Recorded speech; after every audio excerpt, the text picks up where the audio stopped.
जी, तो दोस्तों आज का iFactioner के लर्निंग वीडियो ट्यूटोरियल में हम इंग्लिश के वर्ड कमिटमेंट के एज अ नाउन दो डिफरेंट मीनिंग को समझेंगे। इस पर्पस के लिए हम इंग्लिश में कुछ सेंटेंसेस भी बनाएंगे और उनकी ट्रांसलेशन करेंगे। वीडियो कंसंट्रेशन से देखें क्योंकि फिर है एक एक्सरसाइज। तो शुरू करते हैं जी अपना आज का iFactioner का लर्निंग वीडियो ट्यूटोरियल। दोस्तों, वर्ड कमिटमेंट वर्ड कमिट से निकला है और कमिटमेंट के सबसे कॉमन मीनिंग होते हैं प्रतिबद्धता या फिर अहद के। इसको हम नाउन के तौर पे यूज़ करते हैं।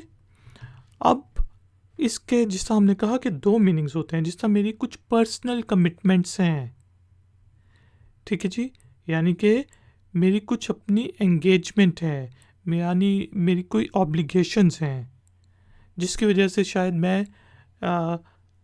मेरे पास आज़ादी नहीं है सारे एक्शन करने की। जैसा आप कहते हैं कि चल यार पार्टी पे चलते हैं, तो मैं कहता हूँ नहीं यार, मेरी कुछ पर्सनल कमिटमेंट्स हैं, इस वजह से मैं पार्टी पे नहीं जा सकता।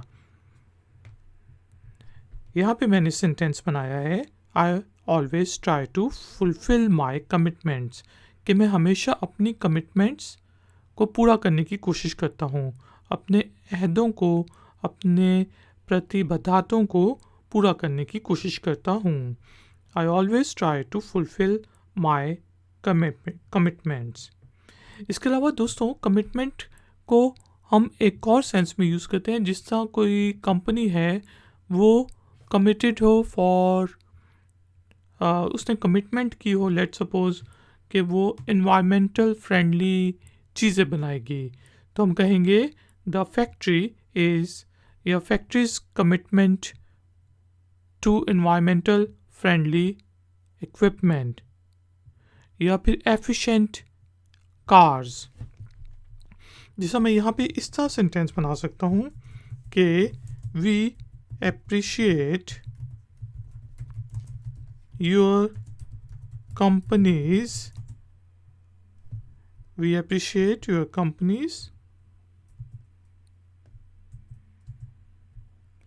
यहाँ पे we appreciate your company's commitment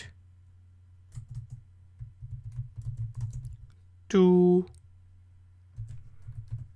develop environmental friendly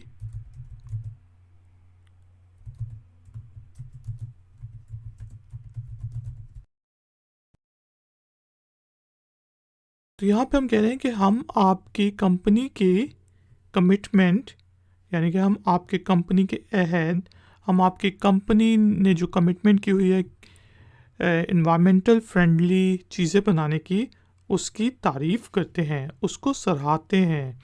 we appreciate your company's commitment to develop environmental friendly products. इसी तरह हम कह सकते हैं कि ही didn't come due to his business commitments। आप कहते हैं यार सारे दोस्त आए हैं, वो नहीं आया, तो यहाँ पे मैं कहूँगा कि यार वो इसलिए नहीं आया क्योंकि उसकी कुछ कारोबारी कमिटमेंट्स थी। He didn't come due to his business commitments। तो दोस्तों, मैं होप करता हूँ कि आपको वर्ड कमिटमेंट के डिफरेंट मीनिंग समझ आ गए होंगे। टाइम हुआ है एक्सरसाइज का। तो एक्सरसाइज के लिए आपने इंग्लिश के वर्ड कमिटमेंट को यूज़ करते हुए इंग्लिश में एक छोटा सा सेंटेंस बनाना है और उसे नीचे दिए गए कमेंट्स बॉक्स में पोस्ट कर देना है। अगर उस सेंटेंस में कोई गलती हुई तो हम में से कोई पॉइंट आउट कर देगा। वीडियो पसंद आई है तो लाइक का बटन ज़रूर प्रेस करें, वीडियो को शेयर करें, और अगर आप चैनल पे नए हैं तो चैनल की सपोर्ट के लिए और नई नई नोटिफिकेशंस के लिए चैनल को सब्सक्राइब करके बेल आइकन को प्रेस कर दें। मिलेंगे iFactioner के एक और नए लर्निंग वीडियो ट्यूटोरियल में। Until then, take care, keep learning, keep enjoying. Good day.